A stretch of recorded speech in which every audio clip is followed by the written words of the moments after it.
Bonjour et bienvenue sur Plume à Papote. On se retrouve aujourd'hui dans un setup un petit peu différent. Je teste un nouveau logiciel pour mes vidéos YouTube afin de gagner du temps. Donc désolé pour les quelques cafouillages qu'il pourrait y avoir pour cette vidéo. Mais je tenais absolument à vous la tourner malgré le peu de temps dont je dispose. Parce que ça y est, les hostilités sont enfin lancées. Et oui, vous avez vu, j'ai mis mon petit pull de Noël. Voilà, on approche des fêtes de fin d'année et je voulais vous recommander quelques livres qui, selon moi, valent le détour. Alors, vous le savez, sur la chaîne, j'aime l'inclusivité et la diversité.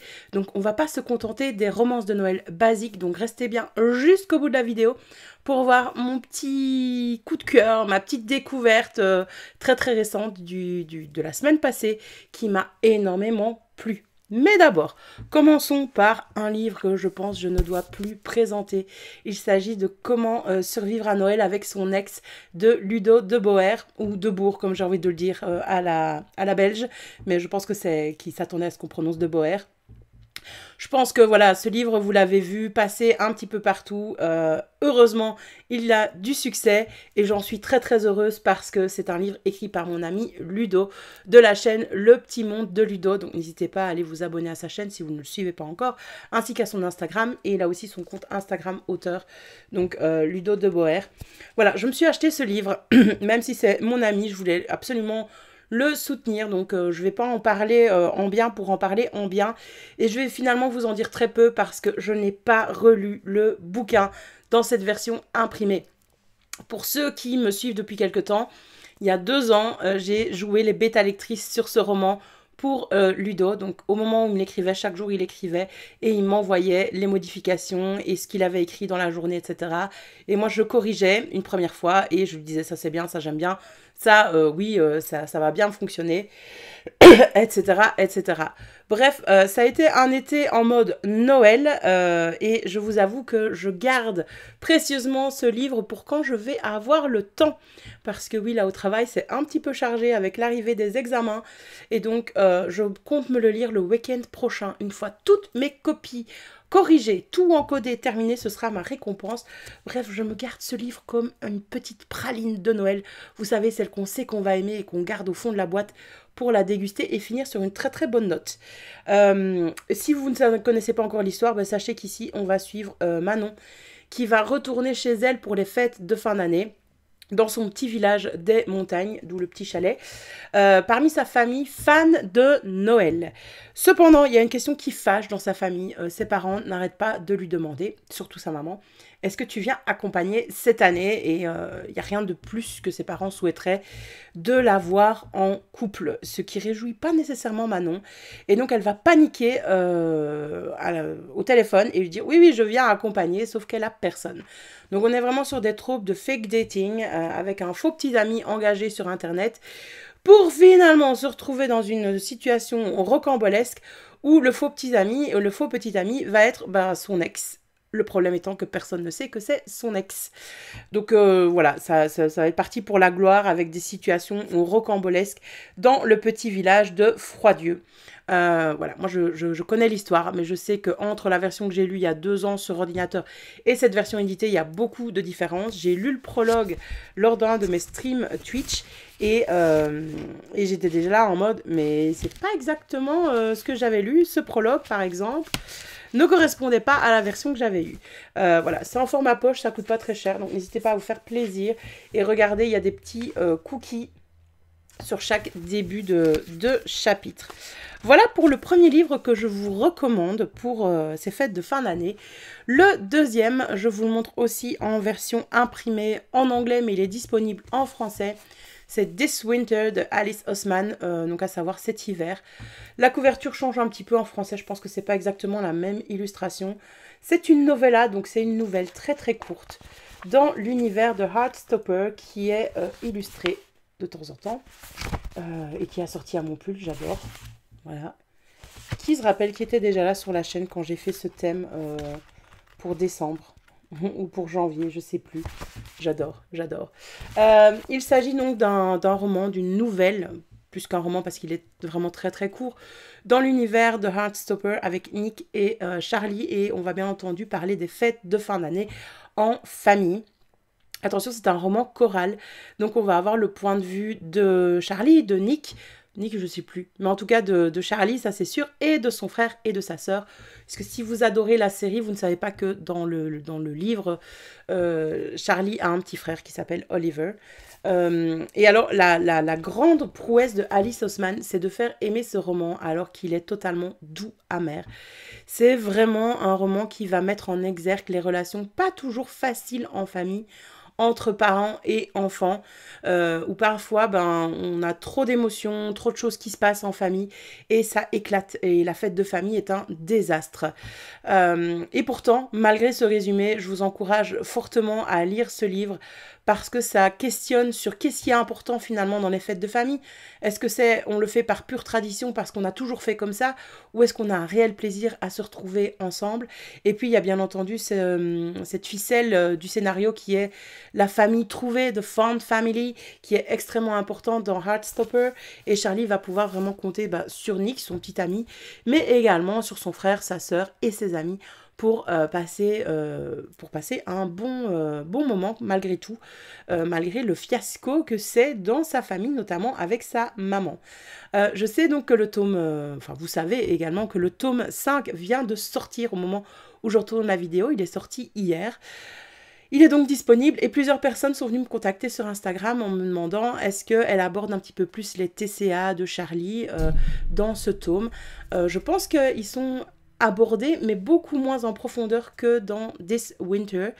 Honnêtement, vu l'adaptation qui a lieu pour le moment de Heartstopper en série, je pense qu'on aura des épisodes, des moments de This Winter dans la prochaine saison et que ça va être inclus finalement dans la série. Mais donc si vous voulez un petit peu plus d'informations sur les TCA de Charlie, comment sa famille le vit également, puisqu'on a vraiment le point de vue de Tori, le point de vue d'Oliver, le point de vue de Nick, et comment on peut aider finalement une personne qui fait face à des troubles alimentaires, des troubles du comportement alimentaire. Vous aurez pas mal d'informations et de réponses là-dedans.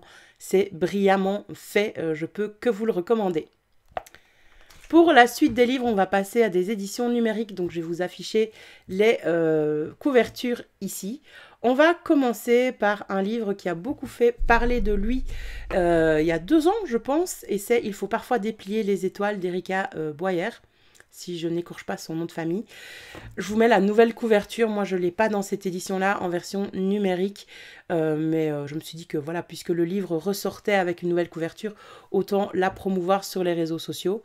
Il s'agit d'une petite romance de Noël parfaitement doudou que j'ai lue l'année passée sous forme de calendrier de l'Avent, puisqu'il y a 24 chapitres.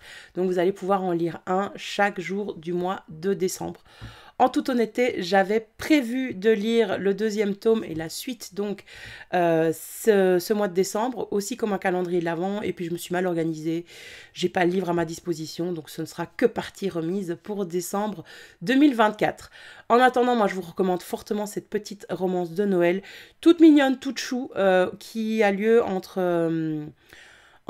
mince, comment il s'appelle, j'ai oublié son nom, c'est Sora et Elliot, voilà. Elliot, qui sont 2 meilleurs amis, ils sont au lycée. Je pense que Elliot a 16 ans et son meilleur ami Sora va oublier son anniversaire. Pour se faire pardonner, Sora va donc décider de réaliser un vœu que Elliot a écrit sur des petites étoiles et qu'il plie, en fait, sur des petites bandes de papier qu'il plie sous forme d'étoiles et qu'il dispose dans un bocal. Donc Sora va venir confisquer le bocal et chaque jour déplier une étoile et s'appliquer à réaliser le vœu de son meilleur ami. Ça, c'est pour la situation de départ. On est parti en tout cas sur tous les clichés de Noël et de fêtes de fin d'année à souhait, puisque la famille d'Elliot est fan de Noël et fait son chiffre d'affaires au moment de la période de Noël. Ils font des marchés de Noël, donc voilà, Elliot vit dans cette ambiance et il adore les fêtes de fin d'année. Ce qui n'est pas du tout le cas de son meilleur ami Sora, parce que lui, sa situation familiale est très très compliquée. Il est fils d'expatriés et ses parents se sont installés en France alors qu'ils sont originaires du Japon avec leurs 3 enfants. Et puis, ben, sont repartis au Japon en laissant les 3 enfants. Et donc, c'est à la grande sœur et au grand frère de Sora de s'occuper de lui. Et on sent chez Sora une très très grosse colère par rapport à ça. Donc, ça a beau être une romance de Noël vraiment très douce et oui, sucré à souhait, il y a quand même un background qui est là, qui est pas pour piquer des verres, j'ai envie de vous dire. Mais voilà, l'autrice s'en sort bien et arrive à nous incorporer dans son univers, à nous titiller sur la fin de l'histoire. Et voilà, ça a été un beau succès pour moi lors de décembre 2022, du coup. Donc je peux que vous encourager à lire ce livre. Le deuxième dont je souhaite vous parler, c'est un livre que j'ai lu il y a déjà quelques temps, il y a au moins 2 ans, voire peut-être 3 ans. C'est 2 semaines en hiver de Noémie Hawke. Je pense que ça se prononce Hawke et c'est publié chez Bookmark Édition. Donc c'est une romance de Noël, tout ce qu'il y a de plus conventionnel. C'est vraiment un film de Noël adapté en livre. En tout cas, c'est ce qu'on pense. Et puis, il y a des choses qui vont un petit peu changer. On va suivre ici Armel, un jeune Français, dont le grand-père a coupé tous les ponts avec sa famille. Et ce grand-père décède. Il habitait au Canada et il lègue un chalet à Armel. Donc Armel va se rendre au Canada pour voir un peu la tête du chalet, on va dire, et a pour but de le revendre, de s'en défaire totalement. Alors son arrivée dans le petit village au Canada, mais je pense même que c'est l'Alaska, c'est rocambolesque. Franchement, c'est digne des comédies comme on peut en voir sur TF1 l'après-midi. On se dit, mais il va jamais survivre à un hiver au Canada, lui, franchement, qu'est-ce qu'il vient faire là? En plus de ça, vous rajoutez des habitants du village bien intentionnés, mais qui lui remettent des bâtons dans les roues, parce que ils sont profondément amoureux de leur région et profondément amoureux de leur culture, de leur identité, et ils veulent pas que ce chalet parte au plus offrant à un entrepreneur et puis que ça tourne à rien finalement. Et donc, Armel va faire la rencontre de Sean, qui est un ranger, qui va l'amener le premier soir dans son chalet. Et on peut pas dire que leur première rencontre se fasse sous les meilleurs auspices, quoi, hein. Il y a tout de suite une animosité qui se développe entre les deux, alors que nous, lecteurs, on sait pertinemment bien qu'ils en pincent l'un pour l'autre. Et c'est pas un coup de foudre, mais c'est waouh, ce mec est canon, et il y a moyen, quoi. Il y a moyen qu'il se passe quelque chose. Mais bon, il y a plein de choses qui vont mal se passer entre eux, et donc du début à la fin, on est là. Est-ce que ça va fonctionner ou pas du tout? Est-ce que ça va planter totalement? C'est ça l'intérêt du bouquin. Moi, ce que j'ai beaucoup aimé, mis à part la plume de l'autrice, c'est qu'il y a des thèmes qui m'ont profondément parlé dans ce bouquin. D'abord, Elliot, non, c'était dans le livre précédent, pardon, Armel est bisexuel. Et moi, quand j'ai lu ce livre, j'ai trouvé que la représentation de la bisexualité était extrêmement bien faite. Il y a des choses que se dit Armel, j'étais là en mode, ah mais tellement, gars, je te comprends, on est dans le même bateau. Donc voilà, il y a une belle représentation de ce point de vue-là. J'ai adoré le village dans son entièreté, les personnages qui sont là, qui sont pas blancs ou noirs. Alors certes, il y a beaucoup d'éléments un petit peu clichés, mais c'est vraiment bien fait, vraiment bien amené. Donc j'ai adoré l'ambiance qui était là. J'ai adoré les moments rocambolesques que vit Armel à l'arrivée dans son chalet, mais également plus tard. Je me rappelle d'un passage où il fait face à un ours sur le patio du chalet et il est en totale panique et ça ressemble à rien de la façon qu'il a de se défendre de l'ours. Et j'étais là en lisant, en me marrant et en réfléchissant aussi, en me disant, en même temps, ça m'arriverait, je ferais pas la fière et je serais totalement comme lui. Donc il y a un petit côté... oui, on se moque, mais on ferait pas mieux que lui, quoi. Donc c'est vraiment amusant à lire. Et l'autrice arrive à amener des thèmes comme l'écologie dans ce roman qui est pourtant très court. J'ai fortement apprécié ça. Le fait aussi qu'on se pose la question de... Oui, d'accord, on a un certain patrimoine qui est là, on a de la nature, des zones vertes qu'il faut préserver. Comment est-ce qu'on fait ça? Et comment est-ce qu'on se prémunit face à l'arrivée d'étrangers, mais de promoteurs qui connaissent rien à la vie en pleine nature? Et comment on arrive à les mettre, à les adjoindre à notre cause finalement? Ça, c'est quelque chose qui m'a fortement parlé parce que je vis en ruralité. Et donc, certes, la ruralité en Belgique, en province du Luxembourg, n'a rien à voir avec la ruralité au Canada ou en Alaska, mais Voilà, c'est des thèmes, c'est des questions en tout cas que moi je me pose et que beaucoup de mes amis qui habitent ma région se posent également. Donc je vous recommande chaudement cette romance de fin d'année. Elle est vraiment très chouette. Et on termine avec une lecture très récente pour moi que j'ai tout simplement adoré et dévoré. Il s'agit de La magie de Yule de Charlie Reinhardt. C'est sa nouvelle romance de Noël. Attention, c'est une nouvelle, donc c'est très très très court, ça se lit très très vite, un peu comme celui-ci. Ce qui est chouette, c'est que c'est pas nécessairement basé sur Noël, mais sur Yule, cette fête païenne à l'origine finalement de Noël. On est dans un univers fantasy. Dans cet univers, il y a des fées, il y a des elfes noirs, mais pas que, il y a plein d'autres personnages, d'autres races, on va dire ça comme ça, et dans un univers vraiment très très bien travaillé. Pourtant on est dans une nouvelle, mais il est vachement abouti cet univers, c'est ce que j'ai vraiment adoré. Mais pas que. Et dans cet univers, en fait, les objets prennent vie et ont une certaine volonté propre. Et donc, ça va se marquer, par exemple, par l'esprit du feu qui vient habiter l'âtre chez notre personnage principal, Ambre. Et il va falloir nourrir cet esprit du feu tout l'hiver pour avoir bien chaud. Ça se traduit aussi dans la maison qui va faire pousser des annexes ou certains types de fenêtres pour plaire à son habitante. Et c'est passionnant à lire. C'est un petit peu développé, c'est une nouvelle, c'est pas le sujet du livre, mais je l'ai dit à l'autrice, ça mériterait une saga complète dans cet univers. En tout cas, du point de vue de l'histoire, on va suivre Ambre, qui est une fée, et elle s'est installée dans la ville, en quelque sorte. Elle a quitté ses mères, ses deux mamans, la forêt, pour habiter en ville et voler de ses propres ailes de fée. Comme elle a été bien accueillie en ville, elle souhaite offrir des fêtes de fin d'année magiques, féeriques aux habitants de la ville, hein, comme je l'ai déjà dit, ça fait beaucoup de fois le mot ville. Et pour ça, elle va s'arranger pour avoir de la poussière de fée en sa possession. Et pour avoir ça, elle a dû demander beaucoup de faveurs, mais elle est arrivée. En face de chez elle habite une elfe noire, Shanna, qui est une armurière. Et on va dire que la cohabitation entre les deux ne se fait pas bien, vraiment pas bien. On est clairement sur un enemies to lovers entre elles deux. Et ça va être vraiment, vraiment compliqué. Le souci, donc, c'est que Ambre va se faire dérober sa poussière de fée. Et le premier chapitre se termine là, sur elle qui ferme les yeux après ce vol.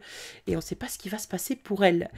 Moi, je vous recommande plus que chaudement cette nouvelle de Yule, vraiment toute mimi, toute sucrée, mais pas que, il y a quand même des enjeux. On se prend au jeu de la lecture, on se demande comment ça va terminer entre nos deux protagonistes qui sont des opposés. Et voilà, je sais pas quoi vous dire pour vous dire d'aller acheter cette romance et de la lire vraiment pour les fêtes de fin d'année.